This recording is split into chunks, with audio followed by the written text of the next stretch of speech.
ரெகுலரா ட்ரெயின் நிக்கிற டைம் கூட நிக்கல நேம் நான் என்னோட கோபிநாத் ரெகுலரா நிக்கிற அந்த பர்టిక్యులர் செகண்ட் கூட நிக்கல ஒரு ஃபிராக்ஷன் ஆஃப் செகண்ட் ட்ரெயின் அந்த ஏர்ல ஒரு 3 பேர் உள்ள விழுந்துட்டாங்க விழுந்து அடிபட்டு ஜென்ஸ் அடிபட்டு இதுல நான் கேட்டா எந்த ரெஸ்பான்ஸுமே கிடையாது ஸ்டேஷனரி ரெஸ்பான்ஸ் கிடையாது நீங்க தடுத்து என்ன நடக்குறாங்க என்ன நடக்குது போலீஸ் அவங்க என்னறாவது கேக்குறாங்க தவிர நாங்க பண்றோம்ங்கறத அவங்க போய் எதுமே கேட்கல ரெகுலரா ட்ரெயின் இது பற்றிய விவரங்களை செய்தியாளர் கோபிநாத் வழங்கிட கேட்கலாம். கோபிநாத் வணக்கம். விழுப்புரம் மாவட்டம் திண்டிவனத்தில் ரயிலுக்கு அடியில் சிக்கிய 3 பேர் மீட்கப்பட்டிருக்கிறார்கள். என்ன நடந்தது? தற்போதைய கள நிலவரம் என்ன?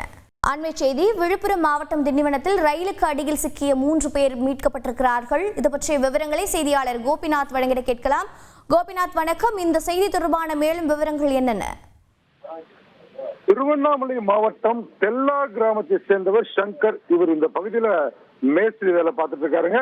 இன்று என்ன பண்றாருன்னா இவங்களோட உறவினர்கள் மகன் மருமகள் 7 மாத பெண் கைக்குழந்தை கிருத்திகா இவங்க ஒரு 5 பேர் என்ன பண்றாங்கன்னா திருச்செந்தூர் போறதுக்கு அவங்க முடிவு செய்து பேருந்து மூலியமாக திண்டிவனம் ரயில் நிலையத்துல திருச்செந்தூர் விரைவு ரயில்ல ஏற முயற்சி பண்றாங்க. இவங்க வந்திருக்கிற நேரம் ரயில்ல ஏற நேரம் பாத்தீங்கன்னா ரயில் சற்று மூவ் ஆயிடுச்சு. அதாவது ரயில் புறப்பட்டது. இதுல பாத்தீங்கன்னா 7 மாத கை குழந்தை உட்பட 4 பேர் இந்த ரயிலுக்கு அடியில சிக்கிக்கிறாங்க. காரணம் பாத்தீங்கன்னா கால் எடுத்து வைக்கிறாங்க, ட்ரெயின் மூவ் ஆயிடுச்சு. இவங்க கீழே ஒரு சத்தம், குழந்தை அலறல் சத்தம் கேட்ட உடனே ரயில் இருந்த பயணிகள் உடனடியாக அபாய சங்கிலி பிடிச்சு இழுக்கிறாங்க. உடனடியாக ரயில் நிறுத்தப்பட்டது. சிறிது தூரம் போய் தான் அந்த ரயில் நின்று இருக்கு.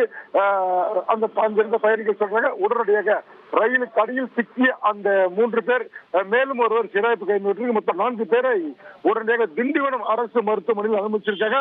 இவங்க அத்தனை பேருமே அதிர்ஷ்டவசமாக ரயிலுக்கு அடியில உயிர் தப்பனாக தான் சொல்ல முடியும். காரணம் பாத்தீங்கன்னா உடனடியாக ரயில் மூவ் ஆயிடுச்சு, கால் ஸ்லிப் ஆயிடுச்சு, இவங்க உள்ள விழுந்துட்டாங்க. உடனடியாக இருக்கிறவங்க மீட்டு மருத்துவமனையில திண்டிவனம் அரசு மருத்துவமனையில் தீவிர சிகிச்சை கொடுத்துருக்காங்க. பெரிய அளவில் எந்த பாதிப்பும் இல்லை என்பது திண்டிவனம் காவல்துறை தெரிவிக்கிற தகவலை பார்த்துட்டு இருக்கோம். ரயில் பயணியோட ஒரு முக்கியமான கோரிக்கை ரயில் நிறுத்தும் நேரத்தை மேலும் சற்று கூடுதலாக்கினால் பயணிகள் பாதுகாப்பாக ரயில் ஏறுவதற்கு வாய்ப்பாக இருக்கும் என்பது அந்த ரயில் பயணிகளோட ஒரு முக்கியமான கோரிக்கையை பார்த்துட்டு இருக்கோம். விவரங்களை வழங்கியதற்கு நன்றி கோபிநாத். செய்திகளை உடனுக்குடன் தெரிந்து கொள்ள உடனே சப்ஸ்கிரைப் பண்ணுங்க.